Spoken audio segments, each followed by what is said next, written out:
When you think of a country with no ambassadors, what comes to mind? A rogue, isolated nation. Maybe a hermit kingdom like North Korea. But even Pyongyang has diplomatic ties with ambassadors in several countries. The only country that currently doesn't is Nigeria.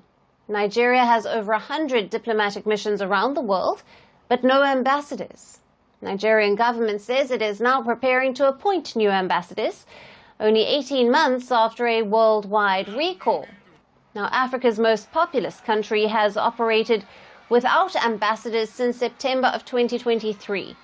It was when President Bola Tinubu recalled all the ambassadors in efforts to restructure the country's foreign service and to improve the diplomatic efficiency. Nigeria has 109 diplomatic missions worldwide, comprising of 76 embassies, 22 high commissions, and 11 consulates.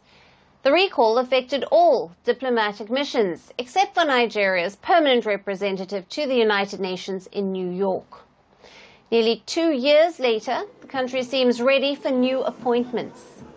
Nigeria's government has started vetting potential candidates to lead its diplomatic missions. Now, reports suggest that security services are conducting background checks on possible appointees. But why has there been such a long delay in the new appointments? Nigeria's foreign minister previously blamed a lack of funds for the delay in naming new diplomats.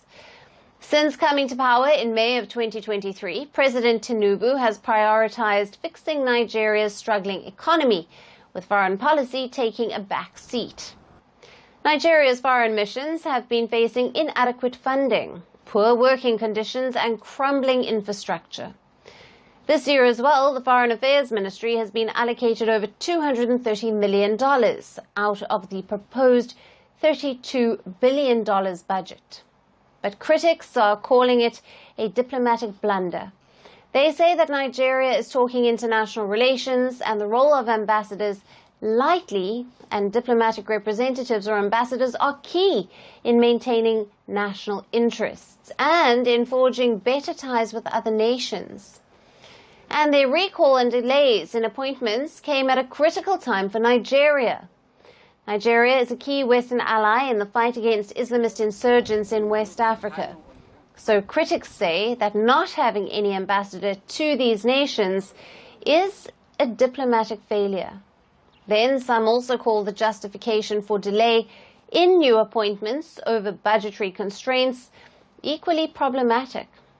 Now, they point out that government has found the resources to fund religious programs, but not to send ambassadors out. So it's about time the Tinubu administration corrects its course. Or could this be a classic case of robbing Peter to pay Paul? Merci beaucoup. Hi. How are you? Very well, thank you. Thank you for being here. Namaste, Mr. President. Bharat Kelogon, Komeri Namaste. How many people generally follow you in interviews? Typically in a month, we have viewers up to 150 million. That's more than twice the population of France. And in the last 2 years, we had 3 billion viewers. So I say, Laurent, this is your chance to be famous. You're on Firstpost. One word to describe your equation with Prime Minister Modi. Amitié. As India and France work together, are you creating a new era of non-alignment in the technology space? India is a training superpower. 1 million engineers a year, more than all of Europe and the US combined. So we have that partnership. We have a partnership on the environment and the economy. We also have civilian nuclear programs. And that is something we've developed far beyond the France-India relationship. So we want to work together on AI. And then comes China with its DeepSeek, creating models at a fraction of the cost. Did that innovation take you by surprise? Did that breakthrough make you sit up and think, what did the Chinese do and how? But what did DeepSeek do? They took everything that was already available from the last AI model and then they recalibrated it. So are you going to ban Chinese AI in France? So we don't have this American approach of banning tech because of where it comes from.